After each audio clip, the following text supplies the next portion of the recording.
ছেলের স্কুলের প্রধান শিক্ষকের নিকট আব্রাহাম লিঙ্কনের একটি চিঠি আছে।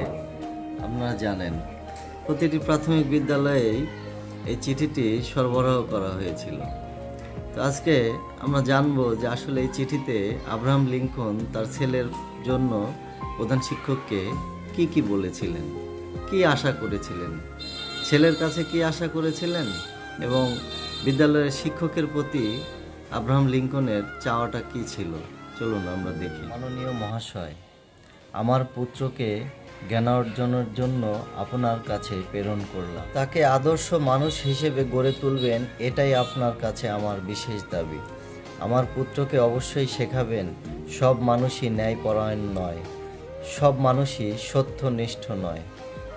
তাকে এও শেখাবেন প্রত্যেক বদমায়েশের মাঝেও একজন বীর থাকতে পারে, প্রত্যেক স্বার্থপর রাজনীতিকের মাঝেও একজন নিঃস্বার্থ নেতা থাকে। তাকে শেখাবেন প্রত্যেক শত্রুর মাঝে একজন বন্ধু থাকে। আমি জানি এটা শিখতে তার সময় লাগবে, তবুও যদি পারেন তাকে শেখাবেন $5 কুড়িয়ে পাওয়ার চেয়ে একটি উপার্জিত ডলার অধিক মূল্যবান। এও তাকে শেখাবেন কিভাবে পরাজয়কে মেনে নিতে হয় এবং কিভাবে বিজয় উল্লাস উপভোগ করতে হয়। হিংসা থেকে দূরে থাকার শিক্ষাও তাকে দেবেন। যদি পারেন নীরব হাসির গোপন সৌন্দর্য তাকে শেখাবেন। সেজন্য আগে ভাগেই কথা বুঝতে শেখে যারা পীড়নকারী তাদেরই সহজে কাবু করা যায়। বইয়ের মাঝে কি রহস্য লুকিয়ে আছে তাও তাকে বুঝতে শেখাবেন।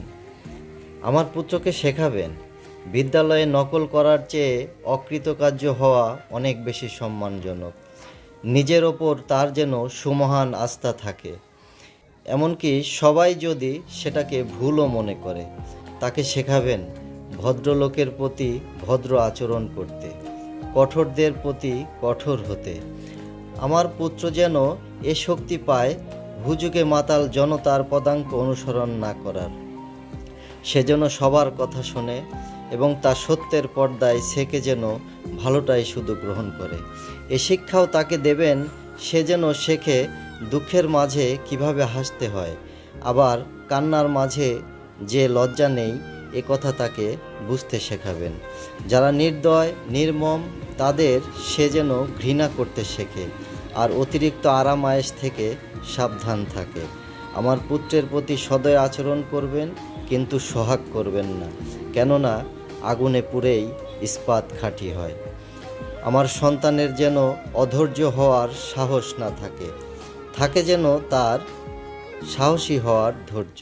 তাকে এ শিক্ষাও দেবেন নিজের প্রতি তার যেন সমহান আস্থা থাকে, আর তখনই তার সমহান আস্থা থাকবে মানব জাতির প্রতি। সশ্রদ্ধ সালাম, আব্রাহাম লিঙ্কন। তো এই চিঠিটি পড়ে আমার একটি কথাই মনে হয়েছে, প্রতিটি বাবা প্রতিটি মাই সন্তানের কাছে ঠিক এই শিক্ষাগুলোই চান, যে আমার সন্তান যেন একজন সুমানুষ হয়ে গড়ে ওঠে। আগামীর পথ চলার জন্য ছেলেকে যোগ্য করতে হলে আমার মনে হয় আব্রাহাম লিঙ্কনের মতোই প্রতিটি বাবা মাকেই এই চিঠির প্রতিটি কথাই মনোযোগ দিয়ে বোঝার সময় এসেছে। পজিটিভ প্যারেন্টিং বলে যদি কিছু থেকে থাকে, আমার মনে হয় আব্রাহাম লিঙ্কনের এই চিঠিটি তার উৎকৃষ্ট একটি দলিল হতে পারে।